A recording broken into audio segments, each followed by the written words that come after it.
In this tutorial, we're going to learn 2 at a time magic loop socks. And that means knitting 2 socks at once on one long circular needle instead of double pointed needles or 2 circular needles.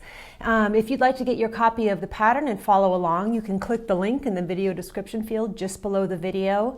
And something unique about this one, in this pattern, I'm going to give you instructions for both worsted weight socks and socks that use sock yarn and tiny needles. And the reason for that is normally I just give you the instructions for worsted weight socks because in my opinion that is the best way to learn a new sock technique, is to knit with bigger yarn and needles and then quickly knit those up and move on to the tiny yarn and tiny needles.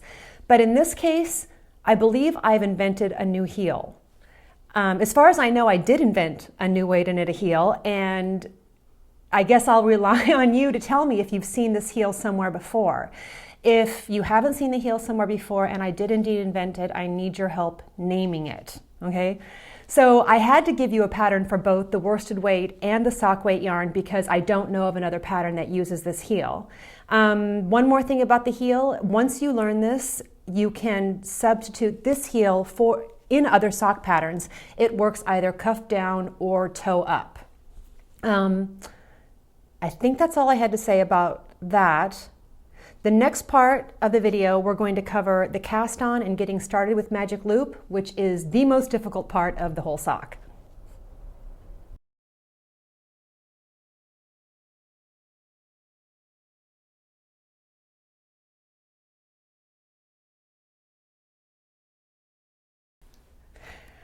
As I said, the most difficult part of getting going on these socks is the getting going and the cast on and getting started with the magic loop. But once you get the cast on finished and a couple of rows done, it does get a lot easier. But we're going to go really slowly through how to get your stitches arranged to get started on this. I am starting with a 32-inch size 6 circular needle, and I'm also going to be using a pair of double pointed needles. This is just for the cast on. You're not actually going to knit with them. If you don't have the exact size double pointed needles as you're using the circular needles, it's really okay. As long as it's something close within a needle size or so, you'll be all right. Let's go ahead and take a look. Okay, on my needles here, I have the number of stitches cast on for the size that I'm knitting, and I have half of them on the back cord and half of them on the front cord. All I did was I had them all cast on, and then I just pulled the needle long at the halfway point between the needles. Okay, and these beautiful needles are made by Signature Needle Arts. I'll give you a link to them. These are really nice needles to work with. They're so pretty. Okay. I'm also going to cast on, for the second sock, on these double pointed needles, just for the cast on. I'll be transferring them. And for this cast on, we're going to use the German twisted cast on. It's because it's a little bit stretchier than a normal long tail cast on, and I'll demonstrate it here. You set yourself up like you're doing a regular slingshot cast on. You go under both threads on your thumb, back around and under just the one between your thumb and forefinger. Grab the yarn on your first finger, straighten out your thumb, and pull that loop through. Let go of it and tighten it up. I'll show you again. Around both, under the one, grab the one on your finger, straighten out your thumb, and pull it through. Now I'll show you kind of a shortcut that I do when I'm doing this. Under both, around one, grab that, and instead of straightening out my thumb, I go under the front one and over the back one. Let me show you that again.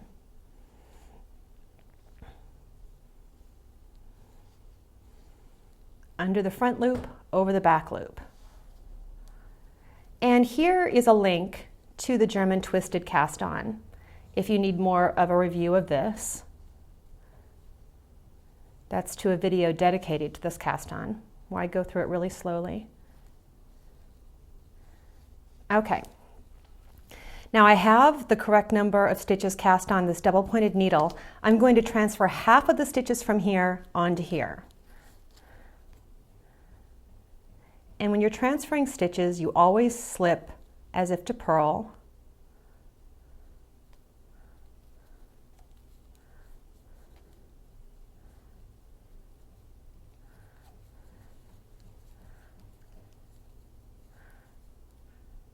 I'm not counting. That looks about right. Okay. Now this is our goal. We want to get the 2 stitches cast on onto the circular needles the exact same way. And when I say exact same way, I mean half on the front cord, half on the back cord, with the working yarn and tail here on the back cord. So I have this going on the double pointed needles, and I can set this out so that it matches. You see there? Half on the back cord, half on the front cord, working yarn coming from the back needle. So this is exactly how I want to transfer these stitches onto these needles.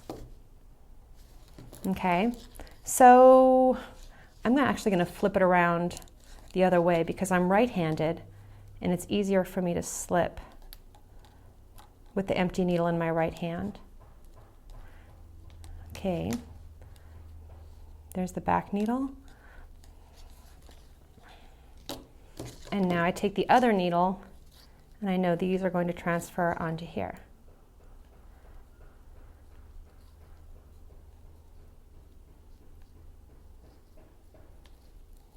Okay.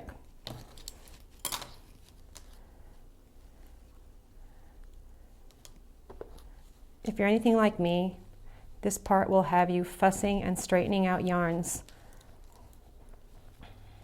It's kind of hopeless to try to keep everything straight for these first few rows, but it's part of the fun of it, I guess.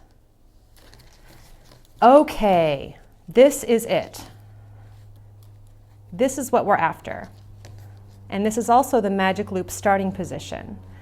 Your needles are facing to the right. You have half of the stitches of each sock on the back needle, half of the stitches of each sock on the front needle. The working yarn is coming from the back needle, the back cord.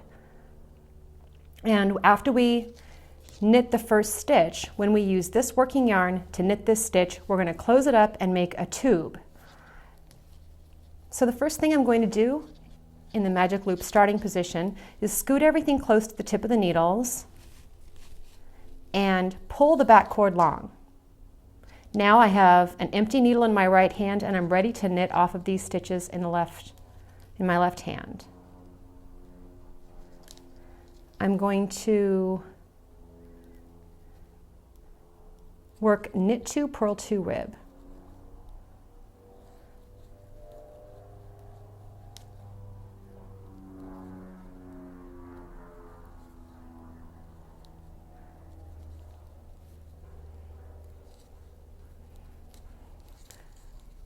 And this is just knitting 2, pulling the yarn forward to purl 2, pulling the yarn back to knit 2,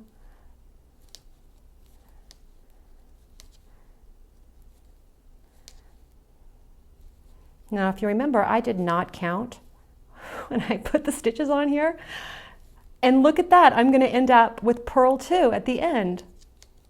How did I manage that? How perfect. Okay, I'm done with the first side of the first sock. I'm going to drop that working yarn and start over here on the second sock.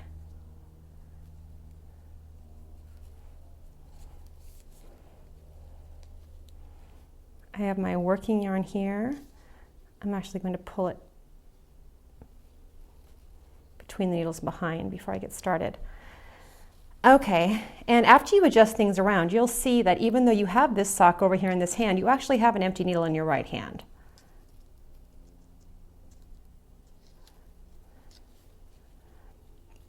Here's my working yarn. I'm just going to start here with knit 2, and then purl 2.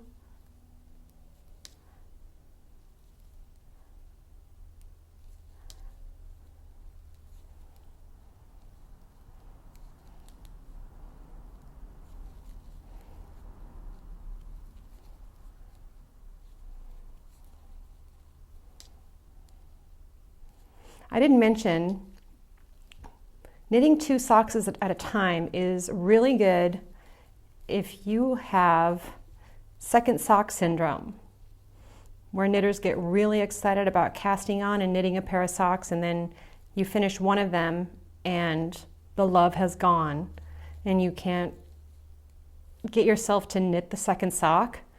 If you do them both at the same time, you won't have a problem. Okay, here I've finished the first half of each sock. And now what I'm going to do is turn the work and get myself back into magic loop starting position, which is the needles facing to the right.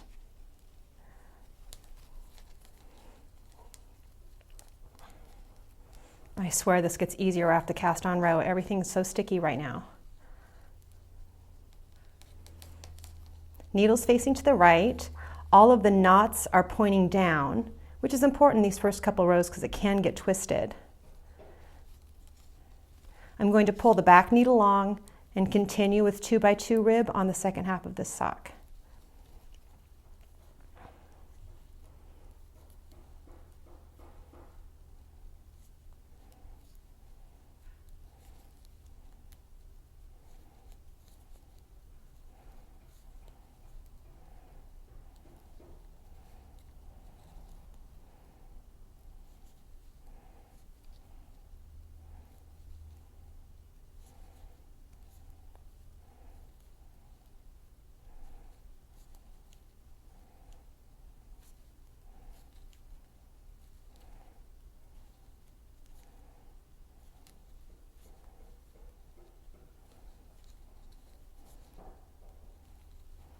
Okay, that's the first sock.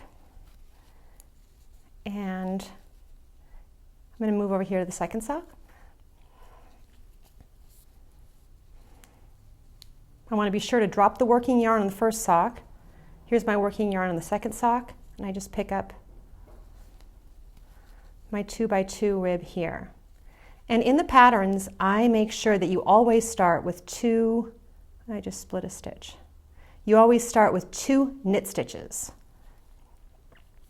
and end with 2.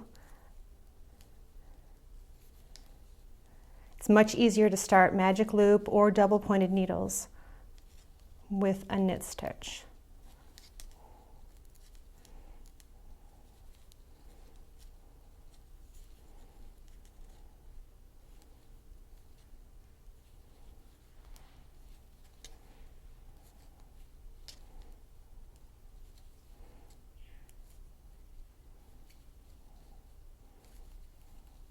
Remember how I didn't count? I'm ending up with 3 knit stitches at the end here, which is fine. That's okay. Okay, now I finish the second sock. I turn my work. I get myself back into the starting position.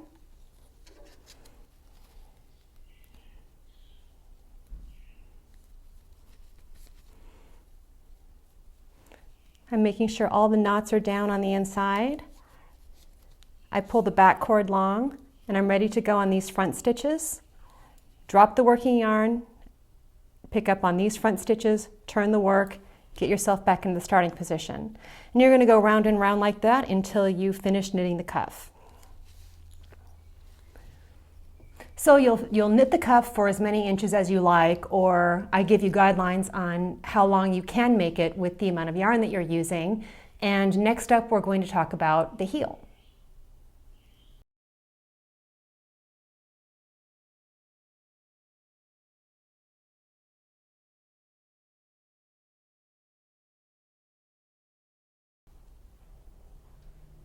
Once you've finished knitting the cuff, we're ready to move straight on into the heel. And we're not going to be working in 2x2 rib anymore. We're only going to be working across half of the stitches of the sock, and we're going to be working stockinette, which means 1 knit side and 1 purl side. Let's go ahead and take a look. Here is the sock weight sock, and I'm almost finished. You see I've knit the whole cuff and I've knit the heel, and I'm just getting close to being finished with the foot, but this is what the heel looks like when it's finished. It's pretty tidy. You can see how that line runs. And here it is on the worsted weight sock. Okay, so here I have my finished cuffs, and everything is set up for me to go around again, just like before, but I'm only going to be working across the stitches on the front here. And here is part of the chart. I give you both a chart, excuse me, I give you both a chart and written instructions. And so for row 1, we're going to read it this way. All odd numbered rows will read from right to left, and row 2 will read from left to right. And these pink blocks here indicate that these 2 stitches we want to mark with stitch markers when we're finished knitting them.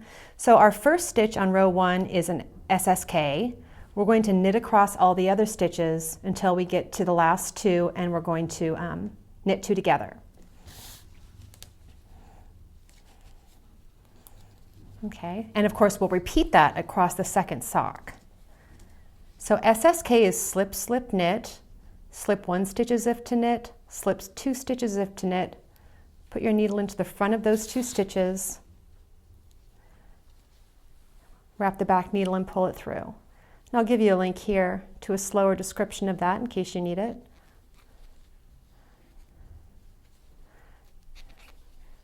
I just transferred these stitches and some of them split a little bit, but we'll be okay here in just a second.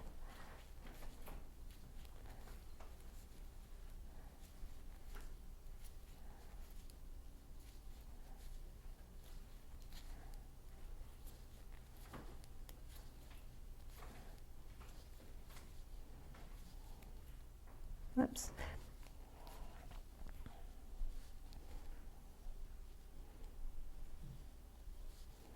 Okay, I'm down to the last 2 stitches, and I'm going to knit those 2 together. Okay, I'll move on to the second sock here and do the exact same thing.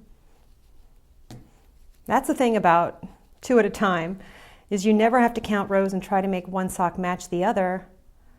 Since you're doing them at the same time, repeating everything twice, you know your socks will end up being an identical pair rather than sort of matching or almost the same length.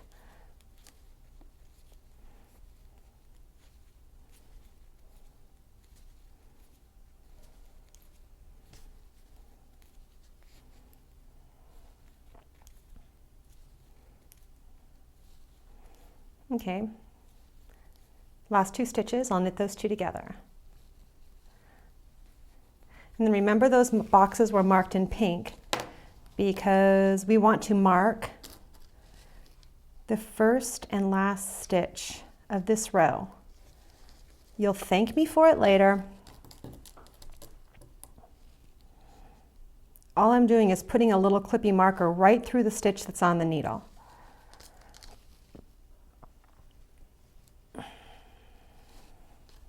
They won't get in your way or anything.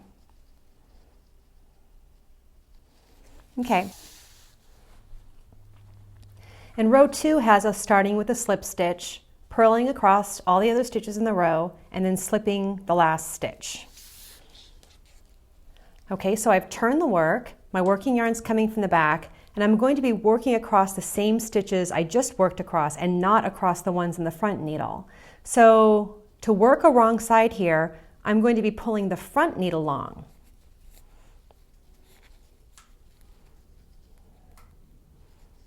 Slipping the first stitch, purling across all of the other stitches,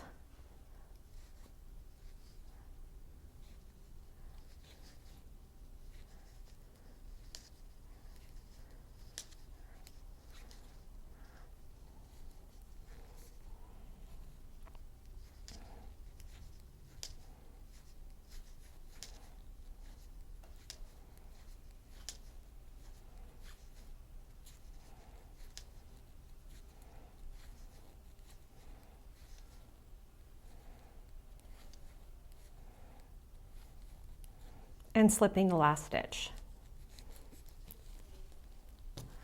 Dropping that working yarn, going on to the second sock,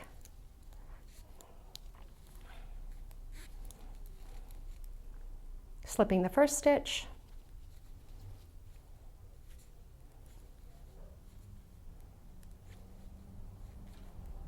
purling across all of these,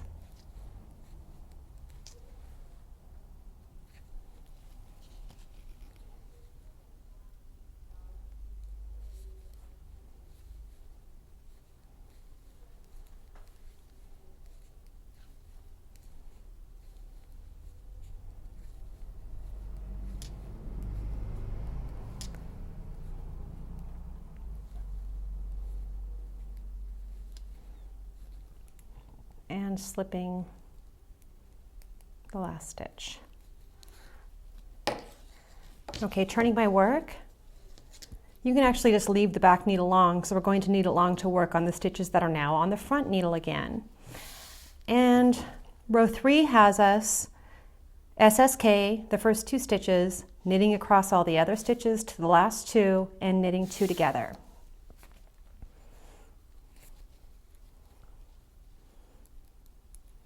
SSK. I want to repeat one more of the decrease section of the yet unnamed heel, and then I'll show you what the second half of the heel looks like and why we placed those clippy markers.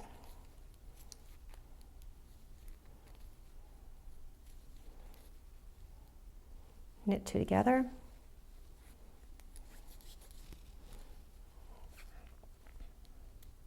I don't know if it's coming through on the microphone, but my yarn and needles are squeaking a little bit.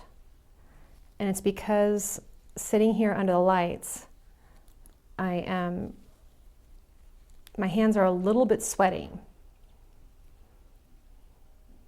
That's just enough to make the yarn squeak on the needles.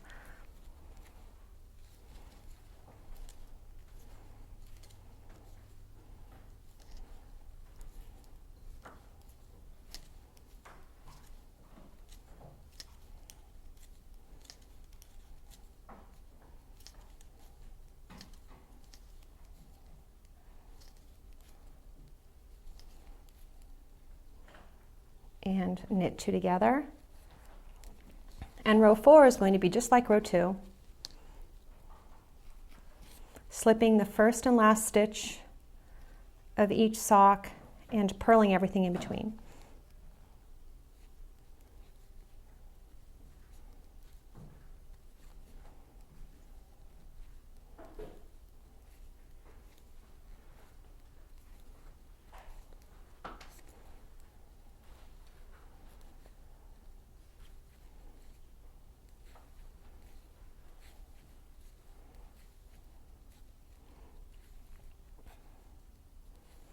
And the concept for this heel is a lot like what you would see on a sock heel that uses wraps and turns, short rows and wraps and turns, but I have eliminated the wraps and turns.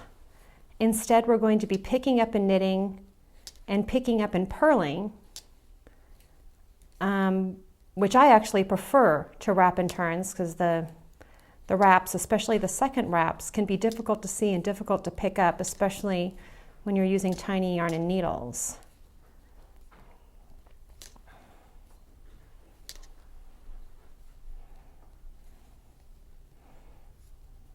Okay, slipping that last stitch.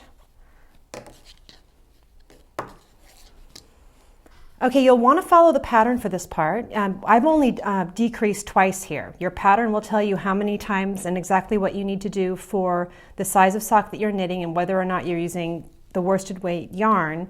For the first row of the increases, you knit the first stitch. From here on out, it's slipping, but we need to knit that one.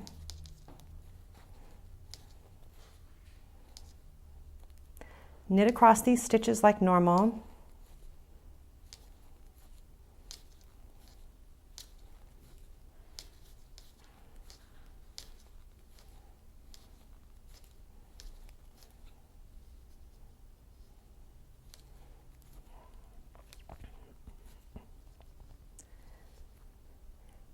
And when we get to the end of that row, we need to pick up and knit a stitch.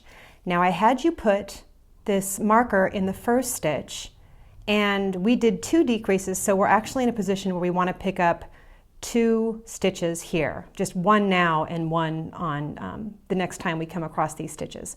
So the reason we have the marker there is because you count the one with the marker as 1, and the next V that you see going up is 2. You'll have more than that if you're knitting the sock correctly, but there's 1, there's 2. I want to put my needle in the second one in this case. Just pick up and knit. That's the end of that one. Move on over here. I'm going to knit this first stitch.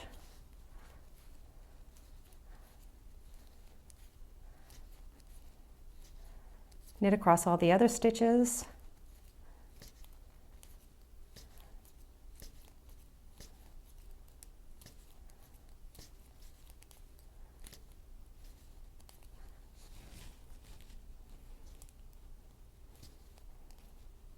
And now I'm ready to pick up and knit on this side.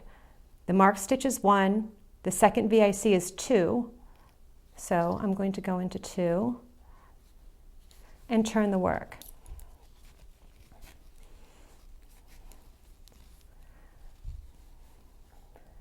Slip the first stitch.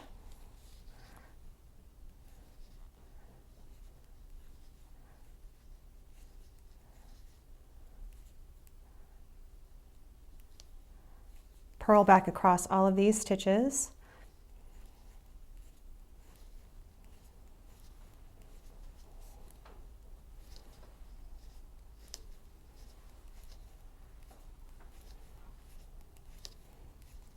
And now, as you can imagine, I'm going to pick up and purl.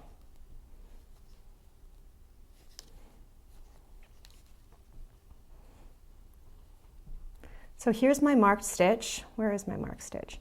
There's my marked stitch. There's 1, there's 2.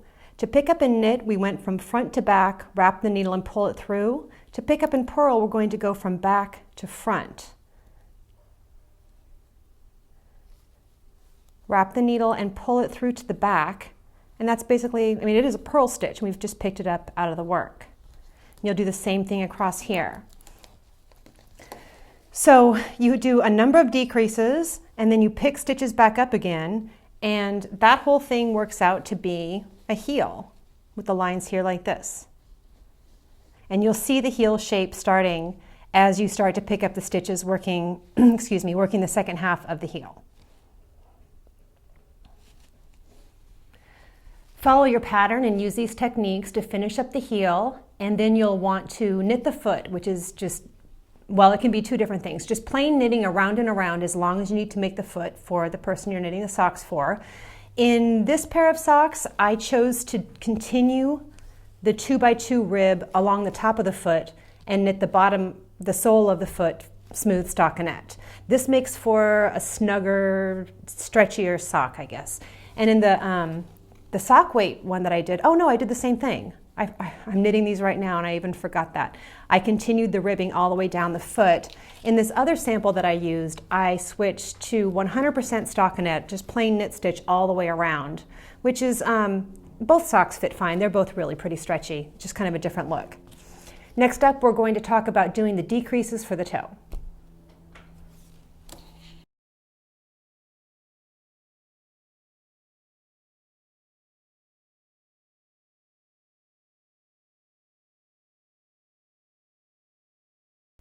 Once you've finished knitting the foot of the sock, we're ready to start on the toe decreases. And that's this part right here that slopes in before we get to the end of the toe.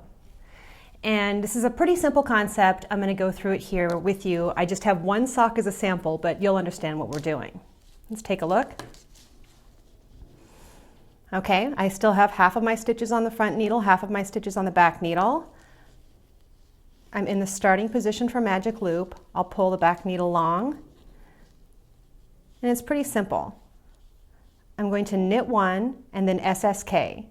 So I slip 1 stitch as if to knit, slip the second stitch as if to knit, put my left needle into the front of those 2 stitches, wrap the back needle and pull it through. And if you need a slower demonstration of the SSK, I'll give you a link right here. I'm going to knit across all the other stitches. until I get to the last 3.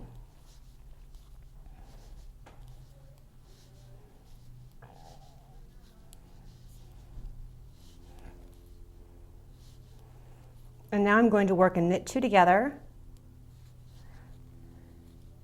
and then a knit 1. And then if I had 2 socks here, I'd move on and do the same thing to the second sock. And I'm going to turn the work and do the exact same thing. So all 4 sides get the exact same treatment. I'll knit 1, SSK,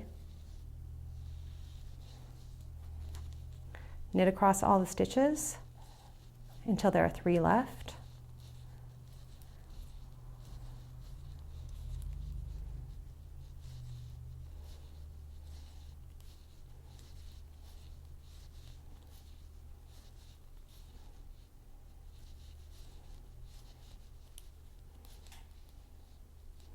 There's 3. Knit 2 together and knit 1. And then you'll alternate that decrease round with a plain knitting round and follow the pattern for the number of times that you repeat those rounds. And then next up, we're going to learn how to graft the toe with the Kitchener stitch.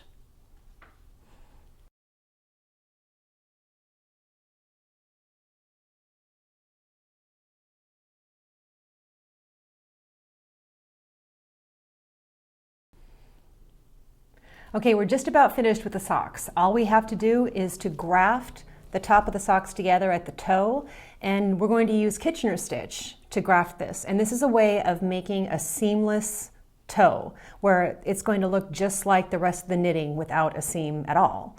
Let's go ahead and take a look. Here we are with just a few stitches left on each sock.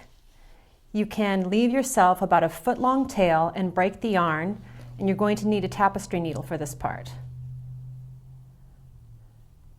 Thread that on there, and we're going to want to pull the stitches close to the tip of the needles, and don't pull the back one long.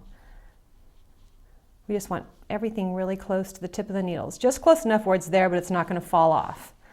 So to get set up with Kitchener stitch, we're going to go through the first stitch on the front needle as if to purl and just leave it there. And then go through the stitch on the back needle as if to knit and just leave it there. Okay, that's the setup. Now this is the way I think about this when I do it in my head. The first 2 are on the front needle, the second 2 are on the back needle. It's knit off purl, purl off knit, knit off purl, purl off knit. Let me show you what that looks like. Go in as if to knit, take that stitch off the needle, then go in the next one as if to purl. Jumping to the back needle, go in as if to purl, pull that stitch off, then go in as if to knit, leave that one on. And then give it a tug after the 4 stitch repeat. So knit, off, purl, back needle, purl, off, knit, tug, knit, off, purl, purl, off, knit, tug,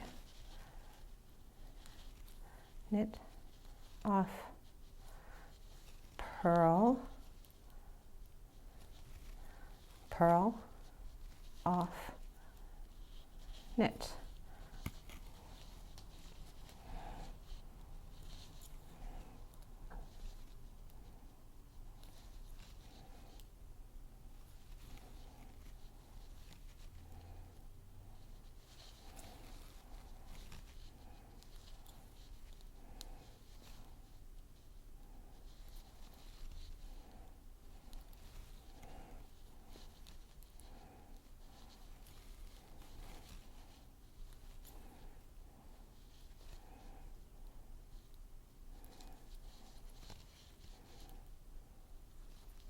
I stopped saying the words. Are you still saying them in your mind with me?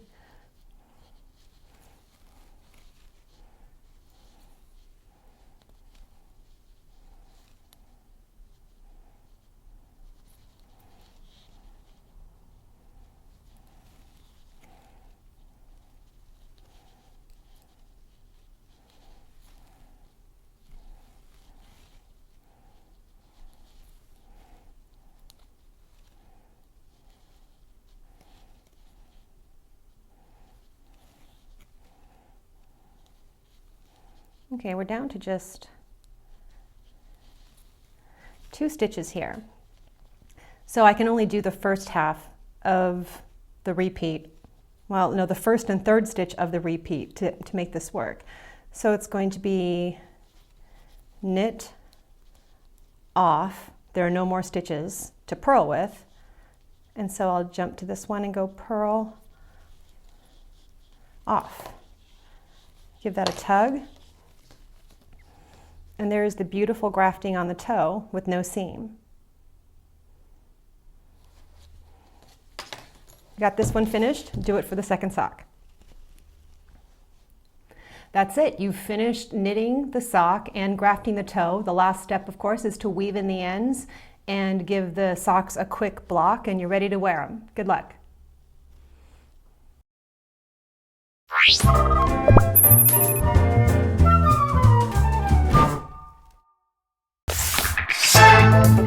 He's no dancing bear.